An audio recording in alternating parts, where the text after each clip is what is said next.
ជួយសុខគូឈ្មោះបញ្ញពេទ្យបពីសាលា Paragon តើពូអាចជួយប្រាប់ពីឈ្មោះមុខតំណែងនិងរយៈពេលនិងបទពិសោធន៍ការងាររបស់ពូបានទេបាទក៏គួរដែរជឿមកជួបពូផ្ទាល់សង្ឃឹមពូឈ្មោះចន្ទរានោះណាពូបានបានបច្ចុប្បន្នពូជាប្រធាននាយកទីផ្សារស្ដីទីនៅសន្តាគាររៀនដល់ពេលពេញកាពីតឋានៈពូ Assistant Director of Sales ដែលពូជាស្ដីទី Acting Head of Sales Acting បានក៏ពិសោធន៍ពូនៅក្នុងវិស័យតាមដល់ពេលនេះជា20ឆ្នាំទៅចឹងចូលទៅសំណួរបន្តតើពូអាចចែករំលែកពីបទពិសោធន៍ផ្ទាល់ខ្លួនក្នុងការបង្កើតយុទ្ធសាស្ត្រជាអ្នកដឹកនាំរបស់ពូបន្តិចបានទេសំណួរល្អបទពិសោធន៍ឱកាសក្នុងការដឹកនាំទៅលើក្រុមការងាររបស់ពូជាអ្នកដឹកនាំយើងត្រូវយល់អំពីការរបស់ក្រុមការងារយើងយល់ពីការរបស់នេះយើង set គោលដៅ vision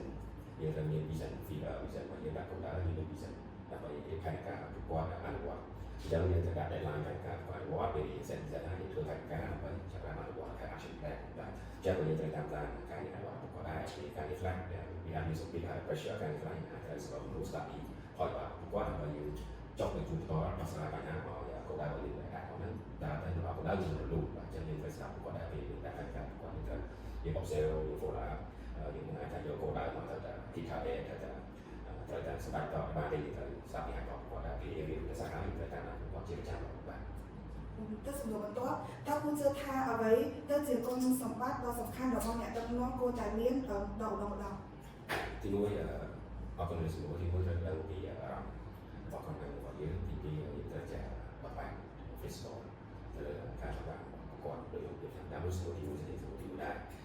ការបបាក់ពេលខ្លះយើងថាពី A to Z ទៅ A to Z យើងត្រូវមានភាពគ្រប់គ្រាន់យើងត្រូវបបាក់តស្ថានភាពដែរឬស្មារតីtechnology យើងត្រូវបបាក់តស្ថានភាពtechnology ឬថាការយើងភាសាវាអត់មាន technology ទេមិនដល់ផែនការនេះtechnology យើងត្រូវបបាក់តស្ថានភាព technology បើថាផែនការយើងភាសាយើងវាអត់មាន technology ទេប៉ុន្តែផែនការនេះយើងត្រូវ involve technology យើងត្រូវបបាក់អញ្ចឹងយើងត្រូវដូចយុទ្ធសាស្ត្រឲ្យពួកគាត់បត់ឲ្យតន់ហើយគាត់ទៅតាមចំណូលចិត្តរបស់ពួកគាត់ដែរគាត់ជំនាញអីយើងដាក់ការងារទៅជំនាញមកចឹងបាទចឹងចូលទៅសំណួរបន្ទាប់តើពូមានយុទ្ធសាស្ត្រអ្វីខ្លះក្នុងការលើកទឹកចិត្តនិងបំផុសគំនិតទៅដល់ក្រុមការងាររបស់ពូបាទជំនួសសំណួរល្អខ្ញុំជឿថាការលើកទឹកចិត្តសំខាន់បាទការចិត្តហើយគោលដៅយើងអត់មានការលើកទឹកចិត្តហើយយើងដាក់គោលដៅការរបស់គាត់ទៅតាមដែរចឹងគាត់ខ្ញុំតាមអក្សរខ្ញុំគ្រប់គ្រងច្រើនថាខ្ញុំតាំងពីគ្រប់គ្រងតាមផ្នែកក្នុងតែតាមអក្សររបស់គូក្នុងនេះយើងត្រូវប្រកបដោយគោលដៅធំយ៉ាងថា main vision main mission របស់គ្នាគាត់ vision main mission របស់គ្នាគាត់នៅទី main mission ពួកគាត់នៅយល់អំពីគោលដៅរបស់គ្នាគាត់មកយើងដាក់ឲ្យពួកគាត់មានចំណងក្នុងការអនុវត្ត mission ហ្នឹងតែគោលដៅតែ main mission ធំទៅហើយទេពូជានៅក្នុងតែ mission ធំមួយឲ្យពួកគាត់យល់អំពីនេះហើយអនុវត្តគឺឲ្យសិទ្ធិពួកគាត់ធ្វើទៅតាមគោលដៅពួកគាត់ចង់ធ្វើប៉ុន្តែយើងត្រូវរៀបផែនការគាត់ដែរអញ្ចឹងការលើកទឹកចិត្តដាក់គោលដៅធំរួមគ្នាបេសកកម្មធំរួមគ្នាគឺសំខាន់ណាស់ក្នុងដាក់ផែនការលើកទឹកចិត្តរបស់គាត់ឲ្យគាត់យល់បាទចូលទៅសំណួរបន្តទៀតតើពូអាចជួយប្រាប់ពីឧបសគ្គដែលពូបានជួបក្នុងនាមជាអ្នកដឹកនាំហើយតើពូយកឈ្នះវាដោយរបៀបណាបាទសំណួរល្អឧបសគ្គមិនគាត់មិនថាតែក្នុងពេលធ្វើការមានឧបសគ្គតែគ្នាប៉ុន្តែយើងដោះស្រាយយើងដោះស្រាយវាបាត់គឺយើងត្រូវឧបសគ្គដើម្បីស្វែងរកsolution ឧបសគ្គលើឯ solution យើងត្រូវតែមានរាល់ឧបសគ្គតែមាន solution តែដំបូងយើងត្រូវចង់យកបញ្ហាឧបសគ្គរបស់ជុំវិនិច្ឆ័យគាត់ថា find the root cause រកបញ្ហារបស់វាហើយដើម្បីយើងពិសាដោះស្រាយឧបសគ្គនោះតែជារួមត្រូវវារកពី root cause របស់វាមកបញ្ហាស្អី A ដល់ Z cause អីគេដើម្បីយើង fix problem សពចឹងស្ដាប់ពីបញ្ហារបស់គ្នាយកហើយយុទ្ធសាស្ត្រ brainstorming ប្រជុំគ្នារកទៅដល់គ្មានឧបសគ្គណាទីប្រាំបានទេសំខាន់កុំគិតពីឧបសគ្គបាទវាអត់ន័យថា there is no impossible or possible there is no problem or problem solver អានេះអត់មានមុនដល់មកវាឲ្យយើងកុំឲ្យ escape from the problem ចឹងបាទ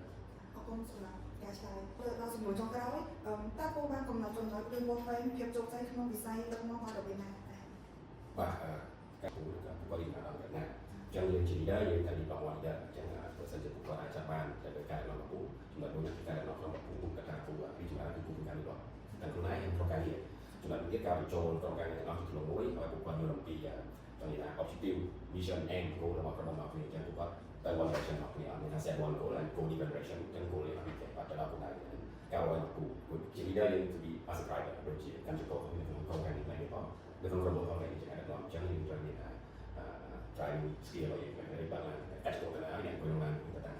តែដល់គូដៅទៅដល់យើងក្នុងបានទៅយកពីគូដៅរបស់យើងទៅណាចឹងគូដៅគូទីខេតខ្លួនឯងទៅគូបកកែហ្នឹងដែរយើងអត់មានគូដៅទេក៏ទៅគូវាបានជាថា teamwork សាខាការ teamwork តោះយើងអាចដល់ទៅលទ្ធផលនៃវិសាស្ត្របែបហ្នឹងហើយវិសាស្ត្របែបខ្លះវាជាការខុត lot of effort ហើយជាជាខ្លះគាត់ work life balance ក៏ដល់មកគាត់មាន family condition យើងអាចដាក់ pressure គាត់ពេញខ្លះចឹង work life balance teamwork យើង set a deadline ទៅថ្ងៃទៅដល់មួយហើយយើងជួបគាត់ដែរអញ្ចឹងជាអ្នកនាំវាខ្លះកុំ pressure too hard យើងទៅមានใจពេលបើយើងអ្នកគាត់គាត់ជួយគាត់ធ្វើឲ្យដល់ក្រុមជាមួយទេចឹងបើយើងនិយាយដល់នឹងជួយគាត់គាត់ feel pressure គាត់ happy ជួយដល់គ្នាចឹងគូតែថ្ងៃទៅការบอกเลยចឹងគូជាអ្នកនាំគូបាន ចឹងសូមអរគុណពូសម្រាប់ការឲ្យពេលវេលារបស់ពូដើម្បីធ្វើបទសម្ភាសន៍មួយនេះចឹងអរគុណពូ បាទ